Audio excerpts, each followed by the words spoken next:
고맙습니다. 자, 오늘 하나님께서 주신 말씀으로 믿고 시편 30편 11절 한 절 말씀을 봉독해 드리겠습니다. 자, 시편 30편 11절 말씀입니다. 자, 봉독합니다.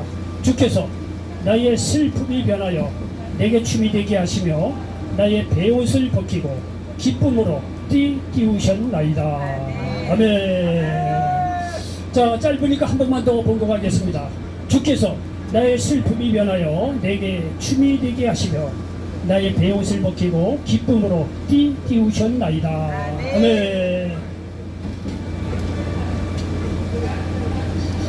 자, 저는 오늘 시편 30편 11절 말씀을 매개로 해서 따라서 해보시기 바랍니다. 슬픔이 변하여 춤이 되게 하시며, 슬픔이 변하여 춤이 되게 하시며. 자, 슬픔이 변하여 춤이 되게 하시며 이런 제목으로 말씀을 전하면서 하나님의 은혜가 넘치시기를 예수님의 이름으로 간절히 축원을 드리겠습니다. 성경을 보면 말이죠, 하나님 모르는 사람들이 읽기에는 성경이 굉장히 독단적인 책입니다. 독단적인 거예요. 왜냐하면 하나님 외에는 진리가 없다니까 말이죠. 하나님께서 온 우주 만물을 만드시고 하나님께서 온 우주 만물을 만드실 뿐만 아니라 운행하시다가 예수를 믿는 자에게는 천국을 주시는 것이고, 그렇지 않으면 지옥에 갈 수밖에 없다고 이렇게 딱 얘기를 해놓으니, 성경이요 불신자들이 보기에는 굉장히 독단적이고 이기적이고 타협할 수 없는 그런 책이다, 이런 말들을 하는 경우가 있습니다. 그런데 여러분요, 그럴 수밖에 없는 것이 성경의 기준은 하나님이기 때문에 그래요. 하나님께서 온 우주 만물을 만드신 참 하나님이고 참 신이고, 하나님만이 진리이고, 하나님만이 온 우주 만물을 사람들로 하여금 생명을 얻되 풍성히 얻을 수 있도록 인도에 가시는 분이기 때문에 그렇다는 사실을 기억하시길 바랍니다. 여러분이 온 세계 요즘 보면 말이야, 기술이 많이 발전합니다. 뭐 반도체를 시작해서 여러 가지 기술이 많이 발전했는데, 여러분 기술이 많이 개발이 되고 이제 발전이 되는데 중요한 것이 뭐냐면 그 기술 누가 먼저 시작을 했느냐는 거예요. 그리고 기술이 기준이 뭐냐? 예? 기술이 어느 나라에 있느냐? 이것이 굉장히 중요한 거예요. 예를 들어서 말이죠, 김치의 종주국은 우리나라예요. 김치의 모든 규준이라든가 어떻게 보면 이게 뭐 조리하는 방법이라든가 모든 것이 다 우리나라에 그게 다 있어요. 그래서 세계에서 김치를 배우려면 우리나라에서 배울 수밖에 없어요. 우리나라 김치 이렇게 만든다면 그게 쫓아가는 거예요. 우리나라가 김치를 말이죠, 양념을 이렇게 한다면 세계에서 김치를 만들려면 말이죠, 그거는 그 기준으로 따라갈 수밖에 없어요. 여러분요, 이와 같이 온 우주 만물을 하나님께서 지으셨기 때문에 하나님께서 이렇게 하라면 이렇게 해야 되는 거예요. 저렇게 가라면 저렇게 가라는 거고, 하나님께서 예수 믿고 구원받는 것 외에는 대안이 없다고 한다면 그렇다고 믿어야 한다는 사실을 믿으시기 바랍니다. 왜?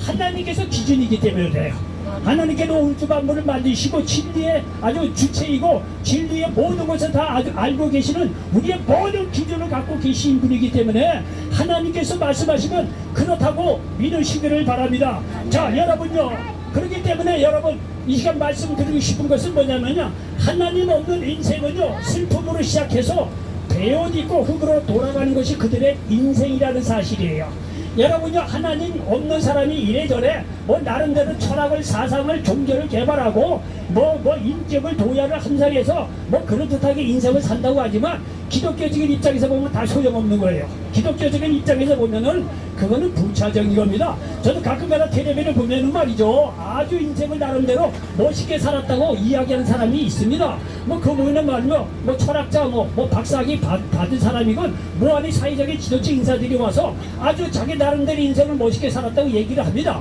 가만히 들어보면은 뭐 이해할 만해요. 자기 자녀들 잘 공부시켰고 뭐 사회적으로도 뭐 이름도 좀 있고 본인 자신도 말이죠, 덕이 좀 있고 인격이 있고, 그러니까 우리가 보기에는 말이죠, 아유 굉장히 인생을 말이야 멋있게 살았구나 이렇게 공감할 만합니다. 저는 개인적으로 예수 믿기 전에는 그 말을 받았습니다. 인생은 그렇게 살아야지. 근데 제가 예수 믿고 하나님 알고 나서는요, 속으로 생각이 뭐냐면, 아니지, 당신이 이 세상에 아무리 인격적으로 사회적으로 도덕적으로 훌륭하고 멋있게 살았다고 하더라도 당신 그 마음에 하나님 없는 그런 인생이라고 한다면 당신 저까지 거 보면 그 마음에 슬픔이 같이 살 것이다. 당신 혼자 있을 때 세상이 줄 수 없는 어떤 그 하나님이 줄 수밖에 없는 그 기쁨이 없는 사람이라고 한다면, 그 마음에 하나님 없는 사람이라면 사회적으로 돈 있고 명예 있고 아무리 학식 있고 가정 뭐 잘 길렀다고 하더라도 혼자 맞았다 어둠 반지에 혼자 있을 때 그 마음의 슬픔은 다 감당할 수 없어요. 그 사람만이 알아요. 하나님 없는 인생은요 안 받을 뻔해요. 자기가 뭐라고 나 성공하고 뭐 어쩌고 저쩌고 했더라도 그 마음의 슬픔을 감당할 수가 없어요. 왜? 아무리 사회적으로 훌륭하게 살았다고 하더라도 나이 들면 들수록 남는 게 뭐야? 이제는 무덤 속에 갈 일밖에 없어요. 그 마음의 슬픔 속에 있다가 배옷을 입고 지옥에 갈 수밖에 없는 것이 하나님 없는 인생이라는 사실을 믿으시기 바랍니다. 여러분 이거를 분명히 아셔야 돼요. 기독교는요 굉장히 타협이 없어요. 하나님이 그 안에 얻느냐 슬픔으로 살다가 배워도 그 세상 떠나는 거예요. 지옥 속으로. 그러나 세상이 어떻게 말이죠 가진 건 없고 배운 거 없고 비록 말이죠 세상에 인간적으로 실패한 인생이라고 하더라도 예? 그 안에 하나님이 있다 라고 한다면 그 사람은요 슬픔을 면해서 뭐가 된다? 춤이 된다는 사실을 기억하시기 바랍니다. 예? 배옷을 입었던 인생이 기쁨으로 띄울 수 있다는 사실을 믿으시기 바랍니다. 오늘 하는 얘기가 바로 그 얘기예요. 여기 11절에서 하는 얘기가 주께서 나의 슬픔이 면하여 내게 춤이 되게 하시며 왜? 하나님이 계셨기 때문에 예? 나의 배옷을 벗기고 죽는다는 얘기죠. 배우시면 이 배옷을 벗기고 기쁨으로 띄우셨느라 이렇게 말씀하고 있습니다. 여러분요 잘 들어. 저는 여러분들에게 뭐 위로하기 위해서 좋은 얘기하러 여기 온 사람이 아닙니다. 제가 여러분에게 뭐 좋은 얘기 위로를 해봐야 얼마나 해줄 수 있겠습니까? 사람은 사람에게 진정한 위로를 못 줘요. 하나님만이 줄 수 있는 거지. 미사 역으로 해서 말이야 그럴듯하게 사람을 기쁘게 하고 위로해준다고 말이다. 세상에 코미디언이고 뭔 사람이 다 뭐 문학하고 나와서 난리 법석도 다 소용없어요. 부분적으로 기쁨을 줄 수 있고 부분적으로 위로를 줄 수 있지만 하나님만이 여러분에게 진정한 기쁨과 위로를 줄 수 있기 때문에 저는 하나님의 말씀을 전하러 온 사람이에요. 제가 무슨 개그가 있고 무슨 재능이 있어서 여러분을 위로하고 막 좋은 소리 하고 막 귀에 듣기 좋은 소리 하기 위해서 여기 왔겠으면 그런 만한 능력도 없고 어느 인간도 여러분 그렇게 할 수 없습니다. 하나님만이 하나님 말씀을 전해서 하나님 말씀이 여러분 마음속에 뱉을 때 여러분에게 비로소 슬픔이 변해서 뭐가 된다? 춤이 되게 한다는 거예요. 예? 배옥 같은 죽음으로 갈 수밖에 없는 인생에도 어떻게 된다? 기쁨으로 띄우시는 놀라운 역사가 있다는 사실을 믿으시기를 바랍니다. 여러분요 생각해 보십시오. 성경에 보면 말이죠 많은 믿음의 인물들이 나옵니다. 이 믿음의 인물이 나오면 우리가 착각이 뭐냐면 이 믿음의 인물들은 원래부터 대단했던 인물이고 우리로선 따라갈 수 없는 그런 인물이다 이렇게 생각을 할 때가 있습니다. 여러분요 제 얘기 잘 들어보세요. 전혀 그렇지 않습니다. 여러분이 아브라함 보십시오. 아브라함은요 여러분 믿는 사람이라고 한다면 아브라함은요 다 아브라함 다 알아요. 아브라함은 믿음의 조상입니다. 여러분요 그런데 이 아브라함이라고 하는 인물이 그 안에 하나님이 없었다고 한다면 다 소용이 없어요. 예? 아브라함 하는데 하나님이 말이야 부르시지 않고 하나님이 그 안에 없었다고 한다면요 다 슬픔 속에 살다가 배워듣고 세상 떠날 수밖에 없는 저주의 사람이에요. 그런데 아브라함 된 게 뭐냐? 하나님께서 아브라함을 불렀다는 것도 보통 친척 아버지부터 떠나라. 하나님께서 지명해서 아브라함을 불렀는데 아브라함이 그 말에 순종해서 갔다는 거예요. 그래서 믿음의 조상 삼아주시고 자녀를 창대케 해주셨다는 거예요. 그리고 오늘날 가나안 땅 이스라엘 민족에게 주셨다는 거예요. 아브라함 하는데 여러분 볼 거 없습니다. 그 안에 하나님이 있기 때문에 그렇다는 거예요. 예? 하나님이 없다고 아브라함 다 쓸모가 없고 다 소용없어요. 여러분이나 저는 하나님 없이 배우들고 세상 말이야 죽을 수밖에 없는 인물이었다는 사실을 믿으시기 바랍니다. 여러분이 이 성경 읽어보면 야곱이라는 인물이 나옵니다. 근데요 이 야곱에게 말이죠 하나님이 없었다고 한다면 그도 마찬가지예요. 고향을 떠나 외삼촌 라반 밑에서 노예살이하며 평생을 슬픔으로 마지못해 사는 배우 있고 살아갈 수밖에 없는 그런 인생이었을 것입니다. 그러나 하나님이 그를 고향 땅으로 인도하고 야복강에서 기도하게 하시고 형 에서와 반갑게 만나게 해주십니다. 그리고 그를 말이죠 12아들을 낳게 해서 그 아들들을 통해서 이스라엘이라는 나라가 세워집니다. 여러분 야곱 슬픔으로 가득할 인생이 하나님께서 그와 함께함으로 말미암아 기쁨에 찬 인생으로 바뀌었다는 사실을 믿으시기 바랍니다. 여러분요 요셉 하는데 요셉이 원래부터 그렇게 대단한 인물이 아닙니다. 여러분요 요셉은요 여러분 인간적인 얘기해보면 잘 보십시오. 형들의 시기와 질투로 말미암아 애굽의 노예로 팔립니다. 여러분요 요셉은요 원래 그 안에 하나님이 없다고 한다면 요셉은요 그냥 애굽의 노예살이 속에서 슬픔 속에서 배워두고 죽음 가운데 살아갈 수밖에 없는 그러한 인생이었다는 거예요 요셉이. 근데 요셉의 그러한 인생이 절로 모지만 요셉에게는 하나님이 있었다는 사실이에요. 하나님이. 아멘. 요셉에게는 하나님이 있어서 말이야 그 어려운 난관을 딛고 나중에는 어떻게 됩니까? 예, 애굽의 총대가 돼서 굿즈를 찍어서 수많은 사람이 죽어가는데 그를 살리는 위대한 믿음의 인물이 되었다는 사실을 기억하시기 바랍니다. 나중에 자기 가족들 70여 명 되는 자기 가족들을 다 애국적인 가뭄 때문에 죽어가는 가나안 땅에 살고 있는 자기 가족들을 아버지 야곱을 들여서 11아들 다 불러 제키잖아요. 애굽으로 애굽의 총리가 돼서 그래서 다 내게 살리잖아요. 여러분 보십시오. 요셉은요 원래 애굽의 노예로 팔려갔을 때 그 안에 하나님이 없었다고 한다며 얼마나 저주의 인생입니까? 형들이 팔아버리시니까 노예로. 그 노예로 말이죠. 그렇게 말이야 슬픔에 차서 말이야 비참하게 배우되고 죽어갈 수밖에 없는 인생이었다는 겁니다.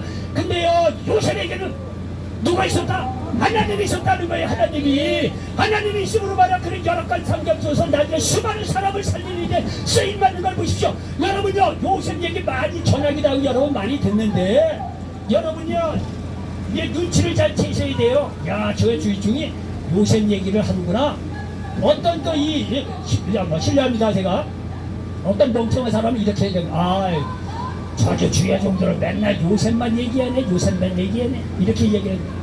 여러분요 주야적이 요셉만 얘기하는 것이 아니라 요셉을 통해서 당신의 인생도 요셉처럼 살 수 있다는 그 얘기를 한다는 사실을 여러분 명령해서 들으시기 바랍니다. 우리가 뭐하러 딴 나라 얘기합니까? 요셉은 우리나라 사람 아니에요. 우리나라 역사 알기도 바쁘고 우리나라 사람 알기도 바쁜데 뭐하러 딴 나라 사람한테 여러분을 내가지고 얘기합니까? 요셉 인간적으로 별 볼 일 없어요. 애굽의 노예로 팔려간 존재인데 뭘 소용이 있어요. 그런데 요셉에게는 하나님이 있었다는 게 다른 거예요. 그래서 우리가 요셉 얘기하는 거예요. 다른 게 아닙니다. 그러니까 여러분이 말이죠. 이 세상에 노예살이 할 정도로 그렇게 인생의 가장 밑바닥에 와 있다고 하더라도 걱정하지 말라는 거예요. 하나님께서 요셉도 함께 하시네.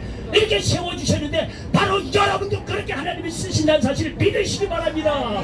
요셉 얘기하는 게 아니잖아요. 원리를 얘기하는 거 아니에요. 내가 이 세상에 미래 노예처럼 말이야 비워두고 슬픔 속에 내가 살아갈 수밖에 없는 인생이 하더라도 요셉을 통해서 하나님이 이게 들어 쓰시는구나. 그렇다면 어제나 오늘나 영원토록 동일하신 하나님인데 내게도 동일하게 역사하지 않겠냐 이런 믿음을 가지시라 이거예요. 이렇게 여러분 영원히 눈에 떠지는 순간 마음이 쓱 열려지는 순간 하나님께서 여러분을 통해서 역사한다는 사실을 믿으시기 바랍니다. 어찌해서 하나님이 요셉의 하나님이겠느냐 이거예요. 여러분의 하나님이라는 사실을 믿으시기 바랍니다. 그렇게 와서 그런 게 원리가 있으니까 얘기하는 것이 누가 남나라 얘기예요? 이스라엘 얘기하고 요셉 얘기하고 우리나라 역사 알기도 바빠 죽거든요. 뭐하나 우리가 이스라엘 역사를 공부하고 말이죠. 딴 나라 요셉 아브라함 얘기를 합니까? 그들에게 믿음이 있었으니까 하나님께서 이렇게 역사하시더라. 원리를 이야기하는 거예요. 그럼 여러분이 눈치를 채야 되는 겁니다. 그럼 그 하나님이 내가 지금 슬픔 속에서 배워듣고 사는 내 존재지만 나도 하나님을 믿으면 하나님께서 쓰시겠구나 이렇게까지 발전해야 된다는 사실을 믿으시기 바랍니다. 아멘. 여러분 이거를 다 이해했다면 얘기 끝이야. 얘기 끝이야. 더 이상 얘기할 필요 없어. 바로 이제 오늘 그 얘기를 하려고 온 거랍니다. 요셉이 비록 말이야 인간적으로 보면 노예로 팔려서 슬픔 속에서 배옷 입고 살아갈 수밖에 없는 인생이지만 그 안에 하나님이 있었다는 거예요.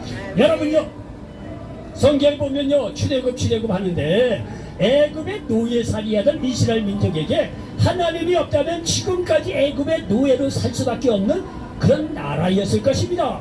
그렇다면 이스라엘 민족은요 슬픔 속에 살다가 배옷 입고 죽음으로 끝난 인생들이 되었을 것입니다. 그러나 여러분 이스라엘 민족에게는 하나님이 있었어요. 하나님이 모세를 통해서 출애굽을 시키고 약속의 땅 가나안 땅으로 인도에 가는 걸 보십시오. 여러분 애굽의 노예살이하던 이스라엘 민족이 하나님이 그 민족 가운데 있었더니 출애굽을 시켜서 약속의 땅 가나안으로 인도에서 말이죠. 그건 민족사적인 기쁨의 역사가 이스라엘 역사 가운데 나타났다는 사실을 믿으시기 바랍니다. 어떻게 했더니 하나님께서 함께 했더니 그렇다는 거예요. 하나님 믿는 자들은 슬픔이 변해서 뭐가 된다? 춤이 된다는 사실을 믿으시기 바랍니다. 여러분 하나님은 어제나 오늘이나 영원토록 동일하십니다. 하나님은요 이렇게 구약에서 보면 말이죠 슬픔에 있는 사람들로 하여금 춤이 되게 하시고 배옷 입고 살아갈 수밖에 없는 사람들에게 이렇게 기쁨을 주셨는데 아니 그 하나님의 그 예수님입니다. 예? 아버지 하나님의 그 아들 예수님이 똑같아요. 하나님이 가는 곳마다 사람을 축복하시고 사람을 살리시는데 예수님께서도 똑같아요. 요한복음 10장 10절 내가 온 것은 딴 게 아니라 양으로 생명을 얻게 하고 풍성히 얻게 하라 휘라고 말씀하십니다. 그 요한복음 10장 10절 마귀가 온 것, 도둑놈이 온 것을 도둑질하고 죽이고 멸망시키는 것뿐인데 내가 온 것은 양으로 생명을 얻게 하고 풍성히 얻게 하려 하심이라고 말씀하고 있습니다. 자, 제가 시작하면서 하나님이 굉장히 독단적이라고 말씀하셨어요. 하나님에는 진리가 없고 하나님 믿어야 된다고 이렇게 얘기하니까 하나님 안 믿는 사람이 보기에는 굉장히 독단적이고 이기적이고 아주 절대적으로 행포 부리는 것 같아요. 그런데 여러분요, 하나님을 가만히 알고 보니까 뭐가 있다? 하나님 안에 들어온 사람은요 생명으로 풍성이 얻게 하는 그런 놀라운 역사가 있다는 거예요. 아멘. 하나님이 우리를 심판해 죽이려고 하는 그런 하나님이 아니라 예수 그리스도를 믿음으로 말미암아 하나님 안에 들어온 사람에게는 생명으로 풍성이 얻게 하는, 하나님을 깊이 알면 알수록 그 앞에 자유함 있고 축복 있고 치유가 있고 놀라운 하나님의 기쁨과 감사가 넘친다는 사실을 믿으시기 바랍니다. 이런 매력 있는 분이 이 세상에 어디 있겠습니까? 하나님 한 분 외에는. 우리 이런 걸 알기 때문에 예수님을 통해서 하나님을 만나려고 한다는 사실을 기억하시기 바랍니다. 근데 예수님께서 말이죠, 신약에 등장해서 이렇게 보니까 예수님 앞에는 많은 병자들이 옵니다. 귀신 들린 자들이 옵니다. 문제 있는 자들이 예수님을 말이죠 만나겠다고 옵니다. 이런 사람들을 가만히 보면 다 슬픔 속에 살다가 배옷으로 죽어야 할 인생들이 있습니다. 여러분 생각해 보십시오. 나면서 걷지 못한 사람 볼 게 뭐가 있겠습니까? 그 사람이 옛날에 그거 어떻게 고치겠어요? 예? 나면서 볼 수 없었던 사람, 그래서 구걸할 수밖에 없는 사람들, 이 슬픔 속에 살다가 배옷 입고 세상 떠날 수밖에 없는 그런 사람들이에요. 보십시오. 귀신 들린 사람들, 12의 혈류증 여인, 젊은 시절 세상을 떠난 나사로, 6번째 남자가 사는 사마리아 수가성 여인, 예루살렘 베데스다 연못가에 누워있던 38년 된 병장 등등등, 그 당시 예수님 앞에 나왔던 사람들이 일면을 다 봅니다. 하나같이 슬픔이에요. 하나같이 말이죠, 배옷 입고 죽어갈 수밖에 없는 그런 절망적인 사람들이에요. 다 예수님 앞에 온 거예요. 하나같이 기구한 인생을 살았던 사람들이에요. 그런데 말이죠, 이 사람들이 예수님을 만나지 못했다면 이 사람들은 하나같이 슬픔 속에 살다가 배옷 입고 세상을 떠날 수밖에 없었던 그런 사람들이었을 거예요. 그런데 여러분, 이들이 예수님을 만나 어떻게 되었냐? 슬픔 속에서 벗어나 춤추고 배옷이 벗겨지고 기쁨의 인생을 살았다는 사실을 여러분 믿으시기 바랍니다. 여러분 생각해 보십시오. 사도행전 3장 1절 이하에 보면 남에서 걷지 못한 사람이 있어요. 남에서 걷지 못한 사람이 할 일이 뭐가 있습니까? 길거리에 앉아서 구걸할 수밖에 없다는 거예요. 그러니까 베드로와 요한이 말이죠, 그 앞을 지나가다가 남에서 안지병이 된 사람을 본 거예요. 그러니까 이 양반이 늘 했던 대로 한 푼 줍셔야 되는 거 아니에요? 그러니까 베드로와 요한 하는 말이죠. 내게 있는 것은 금은 내게 없다. 내가 원해. 그러나 내게 있는 것은 내게 주노니 나사렛 예수 그리스도 이름으로 일어나 걸어라. 이 말 한마디에 남에서 걸어본 적이 없고 구걸했던 이 인생이 일어나 걸었다고 성경은 말씀하고 있습니다. 여러분 보십시오. 베드로의 하나님의 제자 베드로의 말 한마디를 예수님의 이름으로 일어나 걸으라고 외쳤더니 이 사람이 일어나 걸었다고 말씀하고 있습니다. 여러분요, 이 인생이 그 이후로 어떻게 바뀌어서 얘기 하나만 하죠. 놀라운 기쁨의 역사 아니겠어요? 여러분, 남에서 볼 수 없던 사람, 그래서 구걸할 수밖에 없는 사람이 등장합니다. 마가복음 10장 46절 이하에 보니까 거리에서 구걸하던 맹인이여 거지였던 바디메오가 예수님을 만나 보게 되잖아요. 여기 52절에 보니까 네 믿음이 너를 구원하였느니라. 맹인 거지 바디메오가 예수라는 소식을 듣고 나는 예수님 앞에 갈 거야. 예수님 앞에 갈 거야. 예수님을 만나면 나는 눈을 띄고 내가 변화받을 수 있을 거야. 간절한 소원을 가지고 갔다는 거 아니에요. 주위에 무시하던 사람이 있어요. 너 맹인 주제 거지지 무슨 예수님을 만나려고 하고 뭐 만나지 못하게 방해하죠. 그럼에도 불구하고 더 크게 소리를 질러서 나사렛 예수요, 나 좀 뭐 보게 해달라고 말해요. 간절히 외쳤더니 예수님께서 그를 불렀다는 거 아니에요. 그 간절한 믿음에 예수님께서 내 믿음이 너를 구원하였느라 말씀 한마디에 남에서 걸어본 적이 없던 이 바디메오고 말이야. 눈이 떠지고 말이야. 놀라운 역사가 일어났다는 사실이에요. 여러분, 이 사람에게는요 슬픔이 변해서 뭐가 됐겠어요? 예? 기쁨이 일어나는 거예요. 배옷이 다 벗겨지고 말이죠. 즐거움에 찬 춤을 추는 인생으로 바뀌어졌다는 건 말하나 말합니다. 여러분, 귀신 들려 사람들을 떠나 왜 이렇게 마을과 떨어져 살았던 사람들, 마가복음 5장 1절 이하에 보면 군대 귀신 들리는 자가 나옵니다. 군대 예수님께 말이야, 더러운 귀신아 그 사람에게서 나오라 말씀 한마디에 말이죠. 군대 귀신 들리는 자가 말이죠 자유케 되었다고 성경은 말씀하고 있어요. 이게 얼마만한 경사입니까? 이 사람에게는 슬픔이 떠나고 기쁨의 역사가 아니겠느냐 이거예요. 12의 혈류증으로 고생한 여인이 등장합니다. 마가복음 5장 25절 이하에 보니까 혈류증으로 말이에요 12회를 고생을 합니다. 그래서 예수에 대한 소문을 듣고 내 예수님에게 가서 옷가에라도 손을 대면 내가 나음을 얻으리라, 이런 믿음을 가지고 나왔다는 거 아니야. 그래서 수많은 사람을 제끼고 말이죠, 걷걷 삐지고 들어가서 예수님의 옷가에 손을 딱 댔더니 어떻게 됐다라 했어요. 그 여인의 말이 혈류증으로 치료받았다고 성경은 말씀하고 있습니다.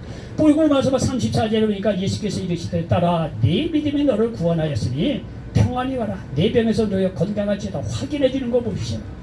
여러분, 젊은 시절 세상을 떠난 나사로, 요한복음 11장, 예수님께 사랑하던 정말 제자 이 나사로가 말이야 죽었다는 거 아니겠어요? 4일이나 지났어. 4일, 하루 이틀 4일, 3일 4일, 4일이 지나고 나서 예수님이 말이죠, 나사로가 살던 그 고향에 왔다는 거 아니에요? 이미 다 끝난 거 아니겠어요? 그 집안의 분위기뿐만 아니라 그 마을 전체가 말이죠, 슬픔이고 완전 배옷입고 통곡하는 그런 상황 아닙니까? 어느 누구 그 속에서는 이 죽음을 받아들였을 수밖에 없는 그런 상황 아니겠어요? 그런 상황 속에서요, 예수님께서 뭐라고 얘기합니까? 요한복음 11장 25절, 24, 25, 26절 거기 공간에 보면 나는 부활이여 생명이래. 나를 믿는 자는 죽어도 살겠고 살아서 나를 믿는 자는 영원히 죽지 아니한다. 여러분요, 이러한 말씀은 아무나 하는 게 아닙니다. 예? 죽은 지 4일 앞에서, 4일이나 지난 그런 사람 앞에서 어떻게 그런 말을 이렇게 할 사람이 누가 있겠습니까? 주님께서는 그런 말을 하실 뿐만 아니라 그 말씀을 하고 나서 죽은 지 4일이나 지난 나사로의 무덤 앞에서 나사로야 나오더라 말씀 한마디로 그 나사로를 말이죠 일으켜 세웠다는 사실을 믿으시기 바랍니다. 예, 믿는 거는 역설입니다. 다른 사람이 다 안 된다고 하면서도 그런 상황이라고 하더라도 예수 믿는 사람은 안 그래요. 믿음의 눈으로 딱 봐서 이것이 가하다, 그럼 되는 거예요. 다 죽었고 슬픔과 배옷 입고 말이야 절망중에 빠져있는 사람 속에서 누가 부활이여 생명이여 그 사람을 살릴 천하 인간이 어디 있겠습니까? 주님은 아십니다. 그러므로 여러분요, 예수님 믿고 구원받는 자들은 여러분 환경이 알만 절망이고 좌절이고 도저히 가망이 없고 다른 사람이 다 안 된다는 상황 속에서도 여러분 예수 믿고 하나님 속에 들어간 사람은요, 아니다, 가능하다, 할 수 있다, 믿음의 사람이 된다는 사실을 믿으시기 바랍니다. 슬픔 다 떠나보내고 말이죠, 비과 같은 죽음과 절망 다 떠나보내고 소망 속에서 기쁨으로 살아갈 수 있는 것이 예수 믿는 사람이라는 사실을 믿으시기 바랍니다. 여러분, 요한복음 4장에 보면요, 사마리아 수가성 여인 유명하게 등장하죠. 예수님께서 수가성 가다가 우물가에 앉았다는 거죠. 그 한 여자를 만났죠. 이래저래 얘기합니다. 예수님께서 이 여인에게 내 남편을 불러오라. 여인은 말, 난 남편이 없나이다. 그래, 네 말이 맞다. 너 지금 5번째 남편 다 떠나고 지금 있는 남편을 대충 사는 거 아니냐? 그렇다. 그러면서 그 여인의 그 이 문제를 깨뜨려 보시고, 야, 너 이 세상 물 우물 안만 먹어봐야 목마르지 않냐? 내가 주는 물을 먹는 자는 이 우리 마음속에서 뱃속에서 영원토록 솟아나는 생물이 된다는 거예요. 이 말에 말이죠, 이 사마리아 수가성 여인이 예수를 그리스도로 인정을 하고 예수를 전하는 믿음의 인생으로 바뀌어졌다는 거 아니에요. 여러분요, 남편을 5번이나 바꾼 여인이라면 그 인생이 오죽하지 않겠습니까? 예? 근데 긍정적으로 보면 이 여인도 굉장히 뭐 능력이 있었던 여인 같아요. 능력이 있으니까 남편을 5번 만날 수 있었죠. 뭐 능력이 없으면 그렇게 뭐 만나오겠어요. 어느 남자가 쫓아오겠어요. 나름대로 능력이 있었겠죠. 그런데 그렇게 남편, 좋은 남편 5번 만나봐야 다 소용이 없다는 거예요. 슬픔이고 배우시라는 거예요. 그러니까 예수님께서 그 여인의 문제를 알고 너 이 세상 물 아무리 먹어봐라 뭔 소용이 있냐? 내가 주는 물, 내가 주는 말씀, 너 이 마음속에 들어갈 때 영생하도록 솟아나는 생물이 된다는 거예요. 이 말씀을 듣고 이 여인이 살아난 거예요. 슬픔이 변해서 말이죠, 기쁨으로 바뀌어졌다는 거예요. 배옷을 벗겨던지고 즐거운 인생을 살아갔다고 성경은 말씀하고 있습니다. 예루살렘 베데스다 연못가에 누워있던 38년 된 봉자, 요한복음 5장 1절 이하에 봅니다. 예수께서 이르시되 일어나 네 자리를 들고 걸어가라. 38년이면 모든 것이 게임 끝난 거예요. 슬픔 속에서 살아갈 수밖에 없고, 이제는 내가 언제 죽어야 되나, 내가 언제 배옷을 입고 언제는 지옥에 가야 되나, 무덤 쪽에 들어가나, 이거 생각할 상황 아니겠습니까? 내 38년 병자에게 예수님께서 이르시되 일어나 네 자리를 들고 걸어가라. 말씀 한마디에 이렇게 그를 다시 이렇게 세웠다고 성경은 말씀하고 있습니다. 여러분, 여기에 나왔던 모든 인물들이 한결같이 슬픔과 배옷을 입고 살던 사람들이었습니다. 그러나 예수님을 만나고 나면서 슬픔이 변해서 뭐가 되고 춤이 되고 배옷을 벗고 무슨 인생 기쁨의 삶을 살게 되었다는 사실을 믿으시기 바랍니다. 예수님은 어제나 오늘이나 영원토록 동일하십니다. 이런 역사가 여러분들에게 나타난다는 거예요. 그러니 여러분들도 지금 슬픔과 비옷을 입고 있다고 하더라도 예수님을 깊이 만나시기 바랍니다. 예수님이 나의 죄를 대신해 십자가에 죽으시고 부활하신 그 예수 그리스도를 믿을 때 우리가 구원받습니다. 영생 구원받을 뿐만 아니라 범사에서도 하나님의 도우심을 입고 영혼이 잘된 같이 범사에 잘되고 강건한 인생을 살아갈 수 있다는 사실을 믿으시기 바랍니다. 그 예수님이 여러분을 치유하시고 죽음조차도 이기는 생명을 주신다는 사실을 믿으시기 바랍니다. 그리고 삶의 방향도 하나님의 영광을 위하여 살도록 말씀으로 인도해 가실 것입니다. 이럴 때 여러분의 인생이 슬픔이 변해서 춤이 되고 배옷을 벗고 기쁨의 삶을 살아갈 수 있다는 사실을 믿으시기 바랍니다. 이런 놀라운 인생을 사시는 저와 여러분 되시기를 예수님의 이름으로 간절히 축원을 드리겠습니다. 그럽니다.